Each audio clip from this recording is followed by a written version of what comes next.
தயாராகிறது நவீன விவசாய மாத்திரைகள்.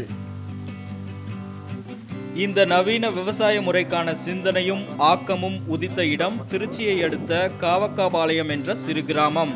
மருத்துவத்திற்கு பயன்படுத்தப்படும் வெற்று கேப்சூல் ஒன்றுக்கு களிமண் மற்றும் அதனுடன் 2 விதை நெல் சேர்த்து மாத்திரைகள் வடிவில் தயாரிக்கப்படும் இவற்றில் பூச்சிக்கொல்லி மருந்துகளும் சேர்க்கப்பட்டு விதை நெல் மாத்திரை வடிவம் பெறுகிறது.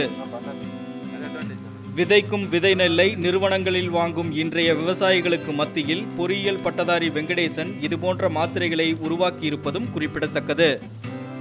நான் ஒரு 750 மில்லிகிராம் சைஸில் உள்ள கேப்சூலாக வாங்கி என்ன பண்ணோன்னா 2 நெல், ஹூமிக் ஆசிட்டு, வேப்பங்கொட்டைத்தூள், மைக்ரோ நியூட்ரிஷன் போடணும். வேப்பங்கொட்டைத்தூள் எதுக்கு பண்ணுறோன்னா, நம்ம நட்டு வச்சிட்டோம்னா எறும்பு, எலி, பறவைகள் இந்த மாதிரி இது ஏதாவது மோப்ப சதி பிடிச்சி அதை பொறிக்கிடாமல் இருக்கிறதுக்கு வேப்பங்கொட்டைத்தூள் உதவும்.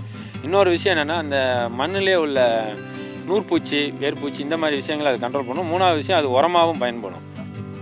இந்த விதை மாத்திரைகளுக்கு நீர் அதிகமாக தேவைப்படுவதில்லை என்பதோடு ஏக்கருக்கு 60 மூட்டைகள் வரை அதிக மகசூல் கிடைப்பதாகவும் இம்முறையில் வளரும் பயிர்கள் அதிக நோய் தாக்குதலுக்கு ஆளாவதில்லை என்றும் கூறுகிறார் விதை மாத்திரைகளை உருவாக்கிய வெங்கடேசன்.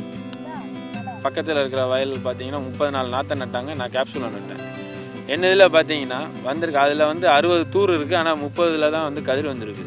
என்னோட இதில் பார்த்தீங்கன்னா வந்திருக்கிறதே 35-40 தூர் இருக்குன்னா அது எல்லாமே கதிராக வர்றதுக்கு வாய்ப்பு இருக்குது, வந்துக்கிட்டு இருக்குது. இதில் ஒவ்வொரு தூருக்குமே சூரிய ஒளி, காற்று இது எல்லாமே கரெக்டாக கிடைக்கிறதுனால நோயும் குறையிறதுக்கான வாய்ப்புகள் இதில் அதிகம் இருக்குது. இப்போ 90 நாளைக்கு மேலே தான் பூ பூக்க ஆரம்பிக்கணும். என்ன இதில் பார்த்தீங்கன்னா இப்போயே வர ஆரம்பிச்சிருச்சு, கதிர் வர ஆரம்பிச்சிருச்சு. 80வது நாள் ஆகுது இன்னைக்கு. அதனால் இதில் மேக்ஸிமம் 15 நாள்லேருந்து 7 நாள், குறைஞ்சபட்சம் 7 நாள், மேக்ஸிமம் 5 நாள் வரையிலும் குறைய வாய்ப்பு இருக்குது. 21ஆம் நூற்றாண்டில் மருந்தே உணவாகி வரும் சூழலில் இதுபோன்ற இயற்கை வேளாண் முறைகளுக்கு அதிக வரவேற்பும் வருமானமும் உள்ளது என்பதோடு வேளாண் சமூகத்தின் பொருளாதார நிலையை உயர்த்தும் என்பதில் ஐயம் எதுவும் இல்லை. திருச்சியிலிருந்து அருணுடன் சேக்பரீத், ரெட்பிக்ஸ் நியூஸ்.